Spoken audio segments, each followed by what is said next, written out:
name is Reggie, and I would like to welcome you to this IFLA ARL Standing Committee's webinar on open science policies and best practices in academic and research library. Given the constraints of time, I'm going to immediately hand over to Tuelo. Tuelo? Thank you, Reggie. Colleagues, I would say good morning, good afternoon, good evening from all parts of the world. My name is Tuelo Ntlotla. I am the librarian from Botswana International University of Science and Technology in Palape, Botswana. As Reggie has pointed out, today we are hosting a webinar entitled Open Science, Policies and Best Practices in Academic Libraries. Colleagues, you will agree with me that open science is a new concept that has introduced new ways on how scholarly output has been created, stored, managed, and distributed to the global community. And this movement of open science has influenced academic and research libraries to reposition and re-engineer their functions and roles. They are currently developing open science initiatives that aim at transforming research, teaching and learning, as well as leveraging on available digital technologies that enhance transparency and easy access of data, information, and knowledge that is shared and distributed to the global community. Ladies and gentlemen, today we have 4 speakers, being the first one, Ms. Naniki Sianen Mapakwane. Naniki has more than 30 years experience working in various types of libraries, including public, secondary school, higher education libraries, where she undertook various responsibilities like customer service, technical services, both metadata creation and information support. She is currently employed as a Director of Library and Information Services at Botswana Open University, BO. She is responsible for leading 5 regional library centers across the country. Naniki is responsible for providing professional leadership in the delivery of library and information services at BO. She's also a chairperson of Botswana Libraries Consortium, responsible for providing the leadership of the consortium that comprises of 58 member institutions. She is currently overseeing the various focus areas of the consortium, which are electronic database subscriptions, open science and open access advocacy, public library innovation, and open source software, also responsible for training and capacity building for member institutions. Naniki holds a master's degree in library and information science obtained from University of Botswana. Followed Naniki will be Mohamed Afal Shab. Mohamed is a final year PhD student in computational science, engineering, and mathematics at University of Texas at Austin. He holds master's degrees in computational science, engineering, mathematics from University of Texas, Austin. He also holds master's in mechanical engineering from the University of Hong Kong, from Hong Kong University of Science and Technology. Prior to enrolling to PhD program, he was a visiting scholar research at MI Lab. He has received several accolades, most notably the NASA Jet Pollution Laboratory Graduate Fellowship in 2019 and 2020. He is currently the chair of United States Association of Polar Early Career Scientists. He has been actively advocating for open science through the Higher Education Leadership Initiative for Open Scholarship at University of Texas, and holds a special interest in the impact of open science on the global South. After Mohammed will be Teresa Kola. Teresa has 10 years experience in librarianship and education. She currently coordinates the data stewardship at the University of Vienna in Austria. Teresa developed needs-based services for researchers and students in the area of data management and open science, working together with a team of embedded data stewards as well as larger research data management team. She leads the certificate course called Data Steward, the first further education program for data stewards in Austria. Teresa serves as a member of the management board of ECOS Support Office Austria and is involved in several international initiatives, including Research Data Alliance, Open Air, and LIBA.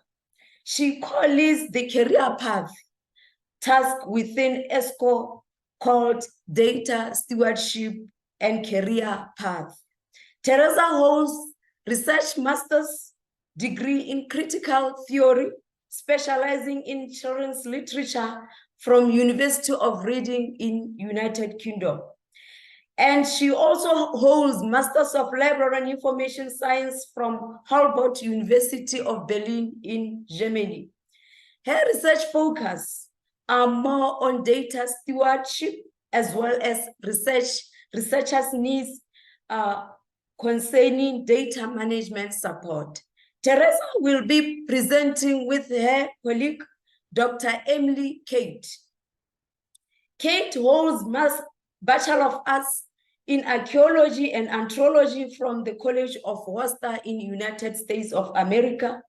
She holds Masters as well as PhD in the same subject, which is in Anthropology and Demography from the Venezuela State University in United States of America. She is a researcher. She worked in several archaeological projects from across Latin America and Europe.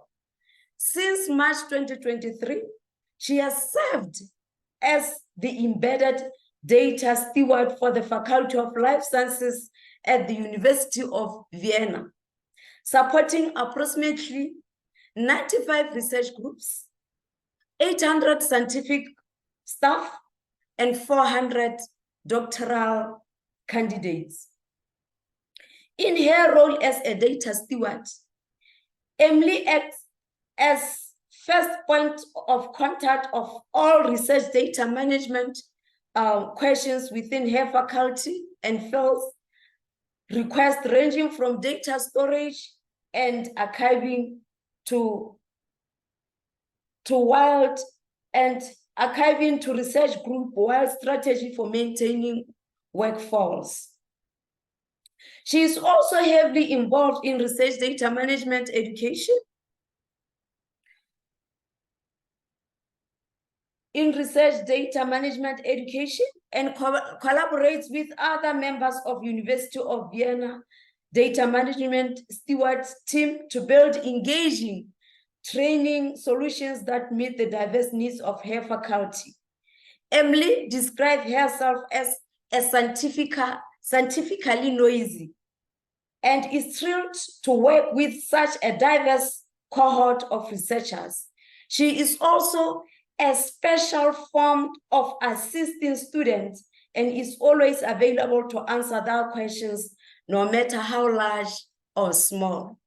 Ladies and gentlemen, at this juncture, please allow me to call Naniki to the virtual podium, who She will be presenting on her topic. She will introduce her topic, then followed by Mohammed, and then Emily and Teresa. Naniki, over to you. Thank you. Thank you, Gemma. Allow me to...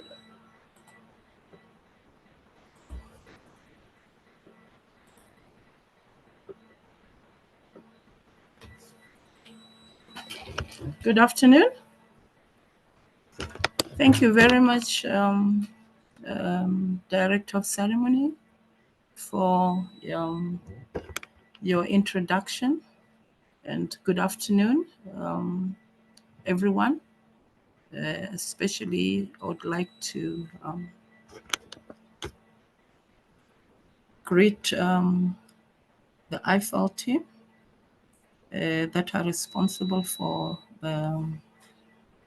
organization of this webinar. Without much ado, let me start straight away.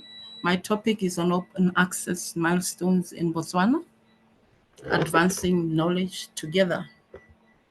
And as Ms. Mtoklang has already said, my name is Naniki Mapakwane.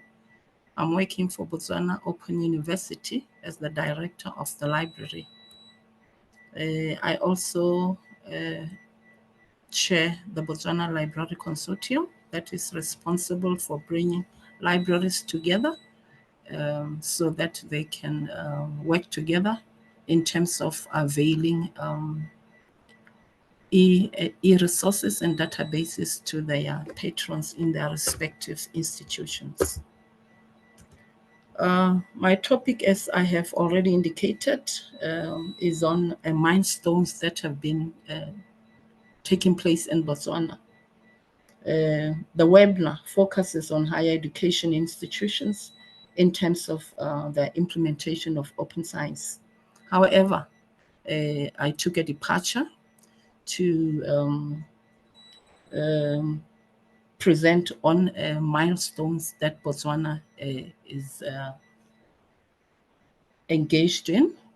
That is the development of open science and open data policies that will greatly support the higher education institutions, the research institutions, and the government in terms of sharing data and as well as sharing research output.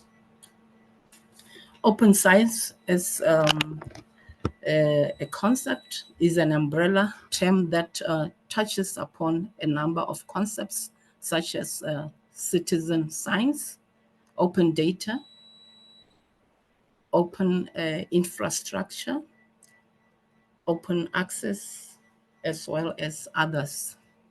The scientific value such as reproducibility, inclusivity, transparency, and collaboration are at open science core. This diagram displays the components of open science as most importantly, there is open access, open infrastructures, open educational resources, open data, open labs, open notebooks, open innovation, citizen science, open evaluation, open hardware, open software. All these concepts rotate around opening up so that at the end of the day, the country, the nation, the world benefits from the concept of open science that encourages inclusivity, openness, reproduction, and collaboration. My presentation outline covers the introduction to the topic. I will talk about the Botswana open science landscape, the milestones that have been achieved, challenges and opportunities, international collaboration, and conclude with future directions. Scholarly communication has undergone a profound transformation. Traditional publishing models are giving way to more inclusive and accessible approaches. Researchers, institutions, and nations are recognizing the importance of embracing this shift towards openness. Botswana, too, has been part of this evolving landscape. However, the practices have been scattered and isolated across the institutions of higher learning, libraries, and research institutions, as well as at government enclave. Today, we'll delve into Botswana's remarkable journey towards embracing open science principles. Botswana's steps in this field is a demonstration of commitment to adopting and thriving in this new era of collaborative and transparent research processes. From as early as 2018, the Botswana government set to build a knowledge workforce and relevance towards a knowledge-based economy through the president's research agenda. Therefore, Botswana's steps in this field is a demonstration of commitment to support the president's research agenda that will enable Botswana to compete effectively on a global platform with efficient knowledge value additions in place, adopting and thriving in this new era of collaborative and transparent research practices. The presentation will explore key milestones, initiatives, and the impact of open science in Botswana, highlighting its role in advancing knowledge, fostering international collaboration, and contributing to sustainable development. The benefits of open science include, amongst others, it enhances the accessibility and transparency of research. It accelerates the pace of discovery and innovation. It strengthens the country's research ecosystem. It contributes to global knowledge sharing and collaboration, as well as sharing solutions of complex challenges. It enhances the accessibility and transparency of research. And lastly, it accelerates the pace of discovery and innovation. Today, we'll see how Botswana is moving and the milestones that reflect Botswana's commitment to these principles and the impact it has had on scholarly landscape in advancing knowledge, fostering international collaboration, and contributing to sustainable development. I think there's a repetition. Here is the Botswana open science landscape depicted in that diagram. There has been growing awareness in terms of appreciating open science and open access in Botswana. There's been development in terms of emerging policies that will support the implementation of open science. In the past, there have been open journals that have been published by other, they have been published by universities and other research institutions. There's been some initiatives in terms of adopting open data. And then universities have also embarked in the development of open access repositories that will support the dissemination of the research output. And because we cannot work together, we cannot work in isolation, we need international collaboration, especially in terms of skills exchange and other collaborative initiatives. We need international partners. And the other landscape, of course, is in terms of challenges that we as a nation face or as institutions. In terms of growing awareness, open access and open science and open access is gaining recognition and support in Botswana's higher education and research institutions. In 2022, towards the end of 2022, Botswana held a Botswana Open Science Symposium that was held during the Ubuntu Net conference, and this was a side workshop that took place. During this symposium, one of the conclusions that we undertook was to agree that Botswana need to develop open science and open data policies. And 2 working groups were developed that looked into the development of both open science policy and open data. A project that is nearing the end now, because we had a very short period that we had committed to expedite the project. Some of the activities that were taking place that shows that there's a growing awareness are distributed activities taking place across our institutions, like Botswana University of International Science and Technology, University of Botswana, Open Data, Open Science Forum, Botswana Library Consortium, Botu University, and other institutions have been engaged in several activities to heighten awareness in terms of open science, open access, open data.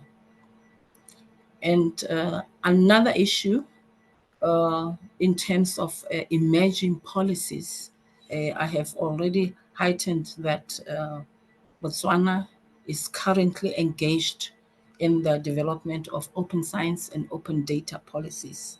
And I must quicken to say that these policies have been completed and the relevant ministries have been assigned to take the next steps in terms of ensuring that the policies are passed in Parliament. There are other supporting policies that are on the ground already, including the Data Protection Act, the ICT Maitlamo policy, the Cybercrime and Computing Act, the Copyright and Neighboring Rights policy, and there are other proposed legal and policy frameworks that have been proposed to support the new policies on open science and open data. In terms of publications, we have a list of open access journals that are being produced, and these are mainly produced by the University of Botswana, and the list of publications shown in here. I must admit that there's a lot to be done in terms of this area, so that there are more publications that are coming out from other universities. In terms of open data initiatives, the Botswana government has a data portal, a centralized platform for publishing and accessing government data. And in terms of education, we also have a portal on open data and education. The health ministry also is responsible for data that concerns healthcare and related data. Then we have the geospatial data that is also very important, a component of open data initiatives. And then, as you are aware, Botswana is a country that is renowned for its agricultural initiatives, including a lot of cattle that is reared across the country from very in the beginning, our country has been a cattle country where each and every household has cattle. And then this is one of important economic stronghold where it is very important to manage data that is coming out from agricultural initiatives. And we also are engaged in terms of collaboration with international organizations that are very important to support and facilitate data sharing and knowledge exchange. In terms of data training and capacity, the Open Data Initiative often include training programs and capacity building efforts to empower individuals and organizations to effectively use and contribute to the open science and open data initiatives. In terms of supporting the policy that will be enacted shortly, government is also developing digital training framework that will support and ensure that there is adequate training in terms of open science, so that during the implementation, we have various skills that are needed to ensure that the implementation takes off smoothly. It is very important for open science landscape for the universities and research institutions, as well as the government, to have repositories. And so far, we have 5 higher institutions of learning that have running repositories. We have the University of Botswana that are running a repository. We have the Botswana International University of Science and Technology. We have Boto University. We have the Botswana University of Agriculture and Natural Resources. And we have Botswana Open University. The universities that are not mentioned here are in the process of developing their repositories, and we anticipate that during 2024 we would have more repositories in our country. In terms of milestones achieved, I have already indicated that the country is embarked on the development on open science and open data policy. The development, as I have indicated earlier, of these policies are complete, save for minor works here and there. But the responsible ministries are already undertaking necessary steps to submit the cabinet memorandum to the cabinet for approval. And it is anticipated that during the year 2024, we would have a full rollout of the open science and open data policies running across government and in institutions.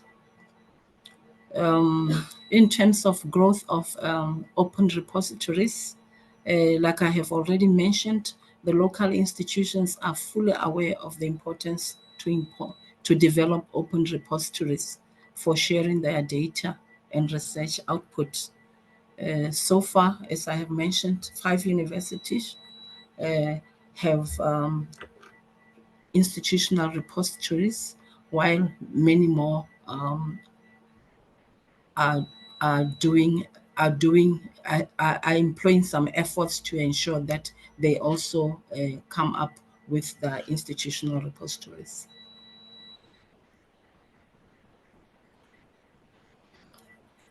I have already mentioned open data innovations, and as I have indicated that at government, different departments, different ministries have data portals where they share their information to the public.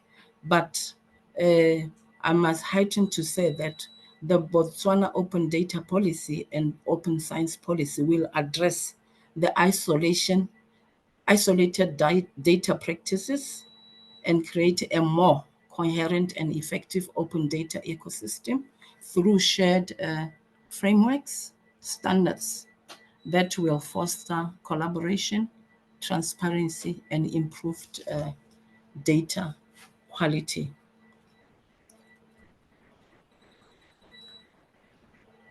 Because of our milestones, our initiatives, we have partnered with several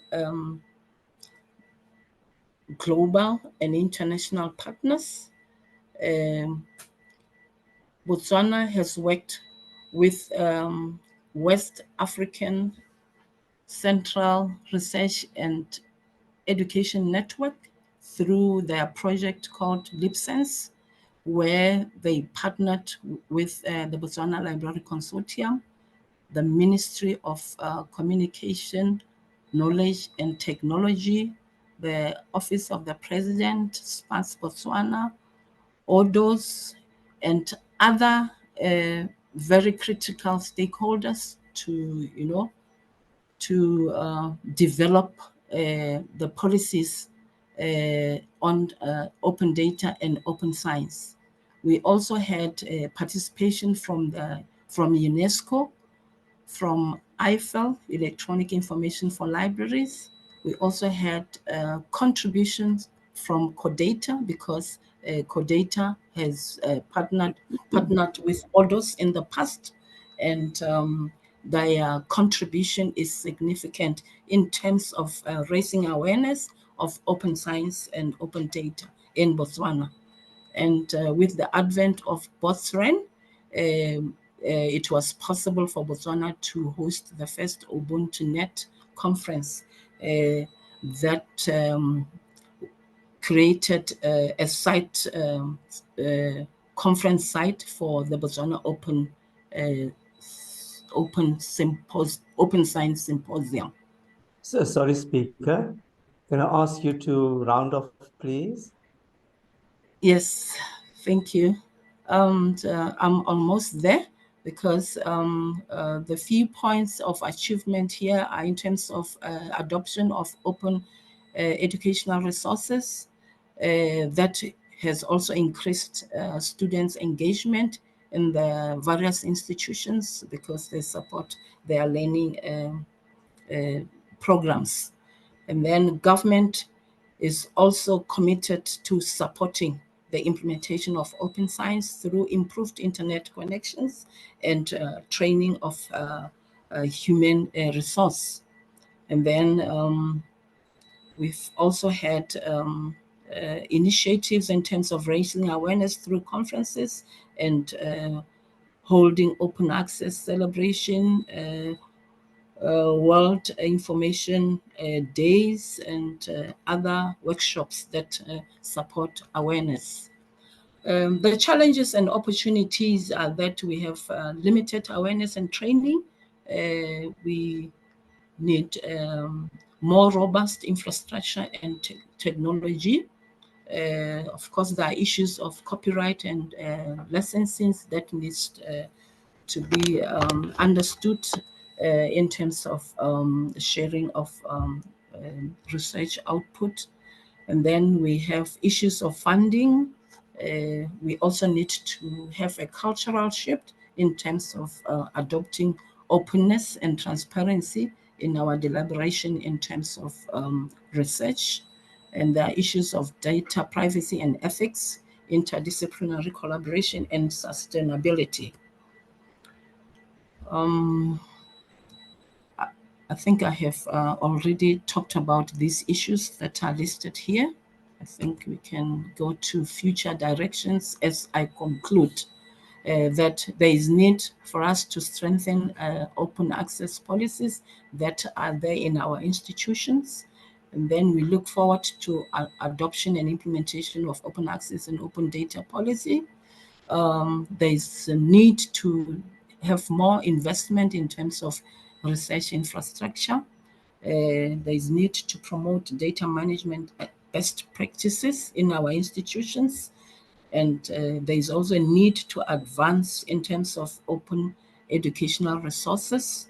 And there is need to foster a culture of openness and transparency across our institutions and in our government.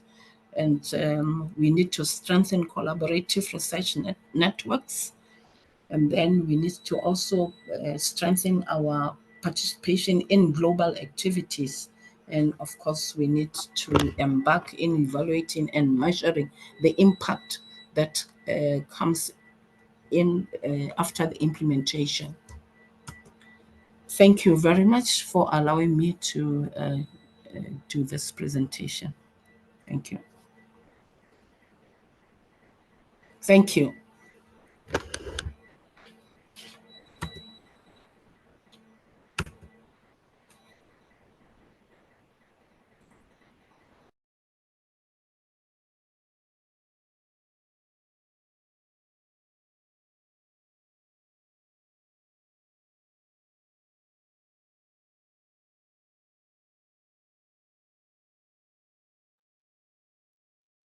Tuelo, should I share my screen? Yes, I think you can go ahead. Okay. By the way, while I'm loading this, great talk, Naniki. Certainly learned a lot. I'm mainly working on open science in the US as well as Asia, where I come from. It was certainly very enlightening to hear you talk about these updates from Botswana University. Thank you. Can you all hear me? Yes, we can. Okay, perfect. Can you see my slides? Yes, do that too. Okay, perfect. Let me share my screen. Is my screen sharing on? Can you see the first slide? Yes. Perfect. Thank you so much. Hello, everyone. Good morning from the US. Thanks for joining today. I am Mohammed Afzal Shadab, and Tuelo gave an amazing introduction. I don't think I have to repeat, but yes, I'm someone who's interested in open science. I'm still a graduate student, hopefully going to graduate this year with a PhD, and still hoping to work in open science. Today, I'll talk about open science at a public institute in the United States. And for that, I want to take a step back and talk about what the American government is doing, as well as the federal agencies, to advance open science. Okay. 2023 has been considered an year of open science in the US, where Biden administration, as well as 17 federal agencies are pushing hard for open science. But before that, let's talk about the guiding principle for the American agencies. What is open science? So the definition from science.gov states that the open science is the principle and practice of making research products and processes available to all while respecting diverse cultures, maintaining security and privacy, and fostering collaborations, reproducibility, and equity. And as Naniki pointed out, there are several challenges and opportunities. I want to keep that for the Q&A. And I'm sure there will be questions about how we can respect diverse cultures while also avoiding data nationalism. But let's move on with few updates from the US government. Firstly, the Biden administration signed this Nelson Memorandum on 25th of August 2022 that ensures free, immediate, and equitable access to federally funded research from taxpayers' money. This forces all the federal agencies to change their open access and open science policies by December 31st, 2025. And as a result, 17 federal agencies, including NASA, National Science Foundation, National Institute of Health, you can find those 17, the names of those 17 agencies on the website, on the government's website. And they all are adopting open science practices in their funding,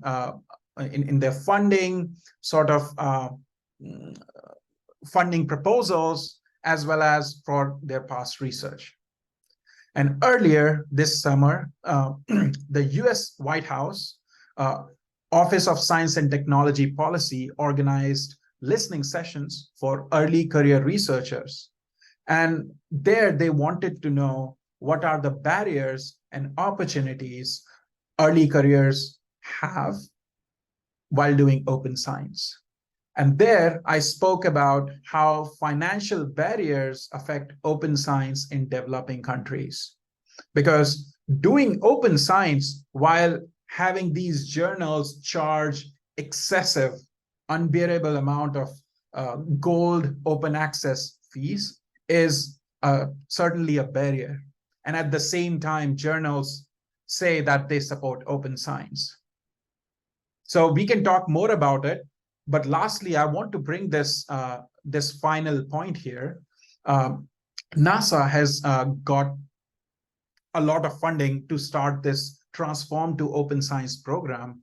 And what it does is, it has a course module called Open Science 101, which anyone across the world can enroll in. And it teaches why one should do open science and how one can do open science. And it aims to teach the tools like GitHub and Zenodo and how to archive the data and how to get a DOI. So yes, that's what we have as a broad picture. I thought we had 10 minutes, so I'll keep it short and simple, while I'll leave the opportunity of asking questions after the presentation. Next is why we want to adopt open science. As a graduate student and early career researcher, I believe that open science is an attractive alternative to conventional research, which was less transparent, less accessible, and less repeatable. So, firstly, open science increases the impact of your research. For example, in my case, it helped me collaborate with space agencies like NASA and European Space Agency. It can help increase your citations, build a trust in your research, and save someone's time in replicating your research. So therefore, it accelerates scientific advancement, and it can reduce plagiarism in research. Secondly, if you're a student, faculty, or a postdoc in the United States, you need money to do research. And for that, you have to go to these agencies like NASA and National Science Foundation for grants and fellowships. And I have been reviewing proposals for NASA for a while now, and they have this open science data management plan policy. If the data management plan is not written in accordance to the guidelines provided, which strictly follows open science. The proposals, even though they have good science, might get rejected. So in order to obtain funding, even currently, I think in the past 1 year and in the foreseeable future, in America, one has to do open science to get funding from federal agencies. Third, it's a diversity, equity, inclusion, and accessibility issue in research. We know that research has been restricted to elites in the past, and there have been very little outliers in research where someone from a humble background was able to make a breakthrough. So we are not in 1900s. We need papers. We need to read at least tens to hundreds of papers to know the cutting edge. So today one has to ask this question: if whatever they are publishing, is that going to be just another paper that one cannot access, or does it actually help someone advance science? And that can be from a different nation, different ethnic group, or from a different socioeconomic status. Lastly, recruitment. In the US, and I'm pretty sure other parts of the world, we are supposed to write a diversity, equity, and inclusion statement. And there, open science is now penetrating in those recruitment process.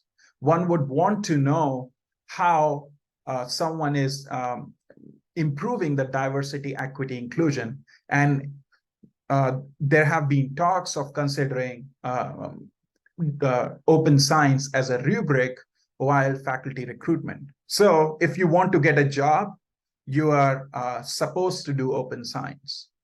And it's a double-edged sword. Publishing in open access articles, publishing articles as gold open access requires someone to be rich. And it also creates that inequality, which we can discuss in the Q&A section. Lastly, I'd talk about the practices adopted at UT Austin libraries and in other parts of US universities. So first practice is we are actively trying to spread awareness. And even last month, we organized the first Open Science Summit in Texas to spread awareness about open science and to have students, faculty, and staff from different schools from the US, from Texas come and attend and learn about open science as well as know the tools. Secondly, we have this blog or magazine called Tex Libris, which writes blogs about open science and some updates in open science if there's new law being passed in open science. So in other words, we are trying to spread awareness of why one should adopt open science.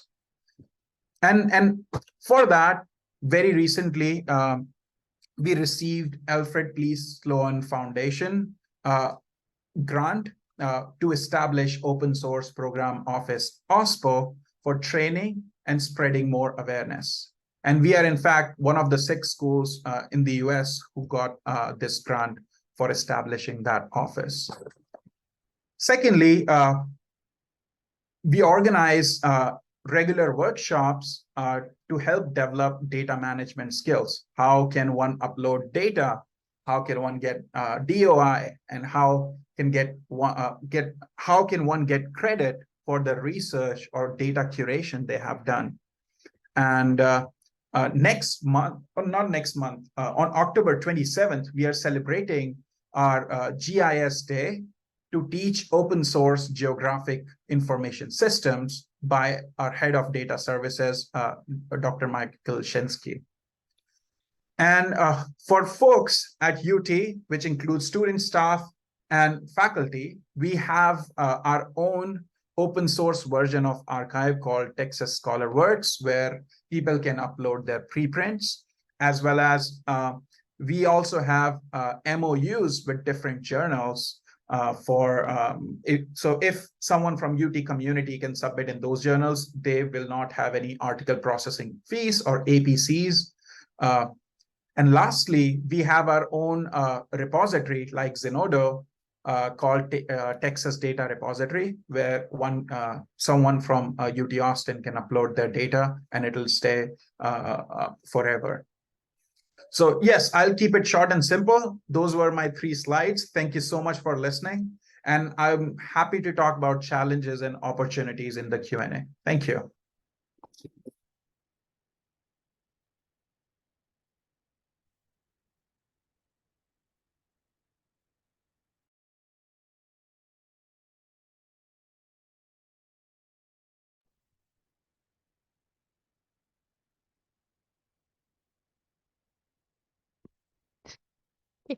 Shall we share our slides? Yes, please do. Okay, thank you.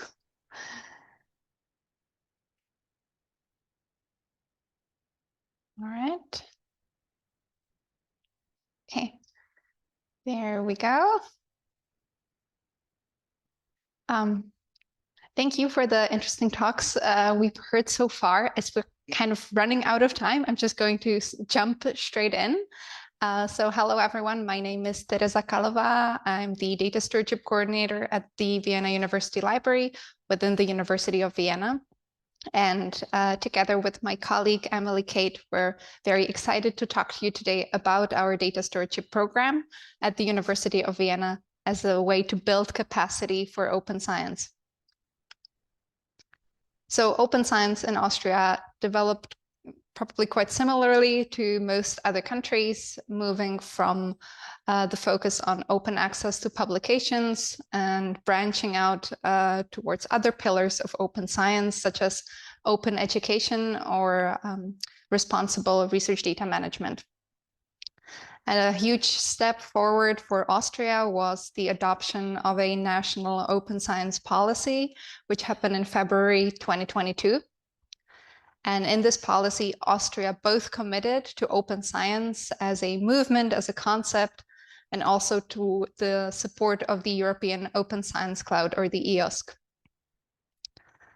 And at the University of Vienna, as with most other larger research institutions in Austria, we have been prioritizing creating support services around research data management for our students and researchers in the past years. So the way our research data management is organized, we have a university-wide working group that is tasked with the strategic management and development of research data management within the university. And this group is coordinated by the university library and was founded in 2020 by our Vice Rector for Digitization and Knowledge Transfer. So these services I mentioned are very much a joint effort of many units throughout the university, from the university library, our computer center, as well as several faculties and research centers through our data stewardship program. And most recently, also the Department of Innovation and Digitalization in Law through our RDM Legal Help Desk. So we've been offering the support through our repositories and also advising and one-on-one support training for many years, around 15 years now. But until recently, it was quite generic, as in not domain specific. And we had a small but very dedicated team of colleagues who were supporting researchers from all our disciplines. But we have a very large university with around 7,500 researchers and almost 90,000 students. So we were very much aware that we had gaps in our services in terms of the domain-specific support. And that's what we are trying to address through our new data stewardship program. So this data stewardship program has 2 major components. One of them is a data steward network, which means that we have 1 coordinator within the university library and currently 4 data stewards embedded on the level of individual faculties listed here on the slide. And these 4 data stewards are providing domain-specific support for the researchers and students within those faculties. And Emily will tell you a little bit more about that in a second. But the second component of our data stewardship program is a formal further education course called the Data Steward Certificate course. And this we developed to support our new data stewards in adapting to this challenging new role within the university. And this is really a program that is offered in English, and it's open internationally. And we just have our first 25 successful graduates who finished the program this September. And we have the second round of the course starting next week with 26 participants from 12 countries, including Japan and the US. And now I'm going to hand over to Emily. Hey everyone, it's lovely to see you all and to be with you here today. So very happy for that.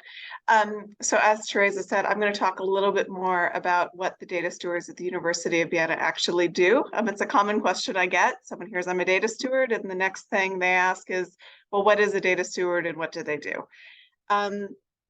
So the biggest part of my job is that I'm a first point of contact for any issues related to research data management within the Faculty of Life Sciences. So if people have questions about getting their data into a repository, if they have licensing questions, if they have questions about writing their data management plan, they can come to me and I help them. One thing that we don't do that we'd like to point out is that, at least right now, the data stewards at the university never handle a researcher's data for them, but we're always available to answer questions, provide advice, and locate resources. And the reason that we don't handle that data is because faculties that we serve are incredibly large. And it's just sort of impossible for one person to have enough scientific expertise to be able to do responsible things with the diversity of data that we have. So researchers still remain responsible for handling their data, actually uploading it, and anything else that might need to happen with it. So 4 areas that I spend a lot of time on are first, conducting personalized consultations with people. So I spend a lot of time going to offices, also sometimes on Zoom, and talking with researchers about what their problems are. So if they need to choose a repository, if they don't understand the language of an agreement that a granting organization sent them about their data management, I go and I chat with them and I help them with whatever problems they might have. As Teresa said, the University of Vienna is a very, very vast thing. And so we have a lot of services, but it's very difficult to figure out where they all are and who you talk to for various different problems. And so my job is to be a bit of a hive mind that knows about all these different services and can direct people to where they need to go, and also facilitate conversations between offices. I also do a lot of providing education and raising awareness. So we do have a lot of workshops that we run every semester for our researchers and for our students. I'm a part of teaching all of those, and in particular in life sciences, we've launched a new program specifically for our PhD candidates in life sciences. So a series of workshops and some other tools that help them get a leg up on research data management while they're still early in their career. And finally, I do a lot of needs assessments and collect requests. So I listen to what people need. And if I hear the same request coming up over and over again, I know that we probably have a legitimate need, we maybe have a problem, and I can communicate to others that we probably need to do something about it. So next slide.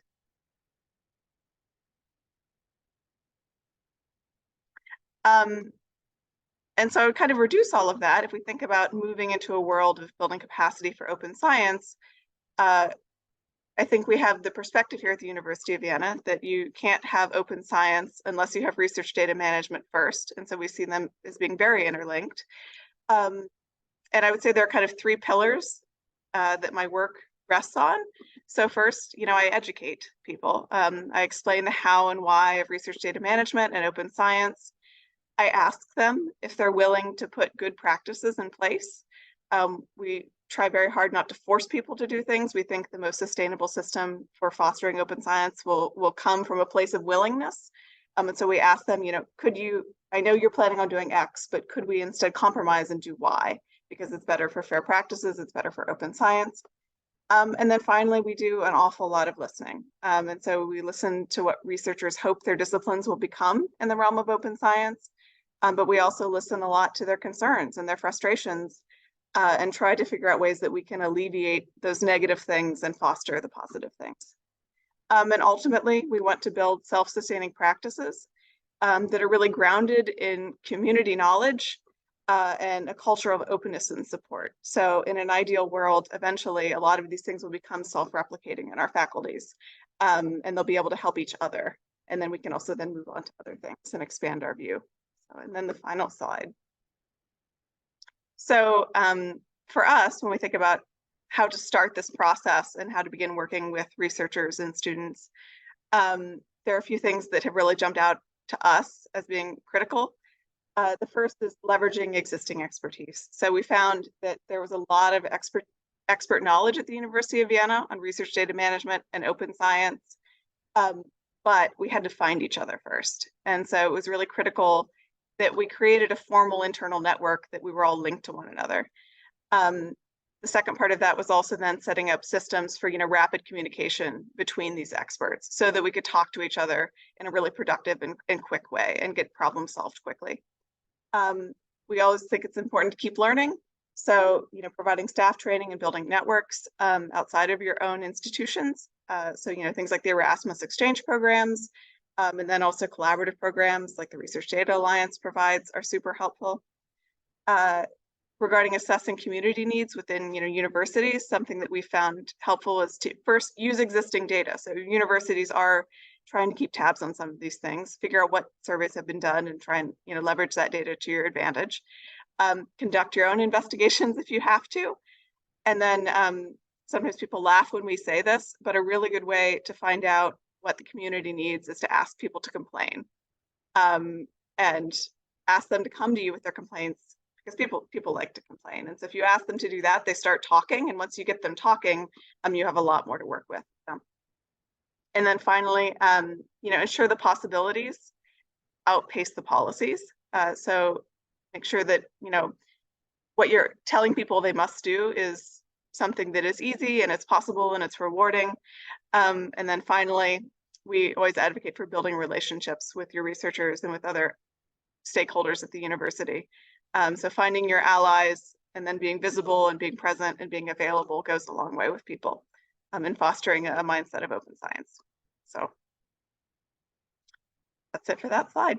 So thank you. And there's our contact information. And you can also find out more about our program by scanning the QR code to go to our website, or you can go to the website directly.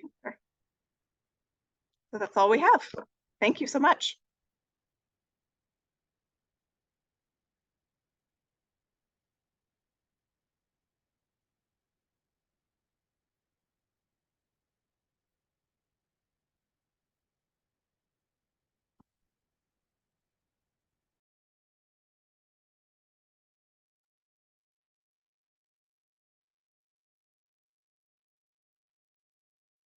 Thank you, presenters. I'm sorry. Thank you, presenters. I think in the interest of time, I will hand over to Mimi. Thank you.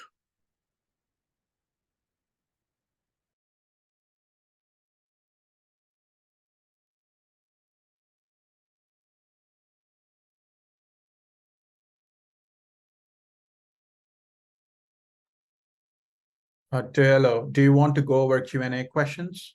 If you like, I can sort of go from last to first. Hello, Mohammed. You can hear me? Yes, I can hear you. If you have a problem with your throat, I can go through the questions and, we all can answer. Would that work? Unfortunately, we have been scheduled for an hour. We have exceeded the time that we have been allocated.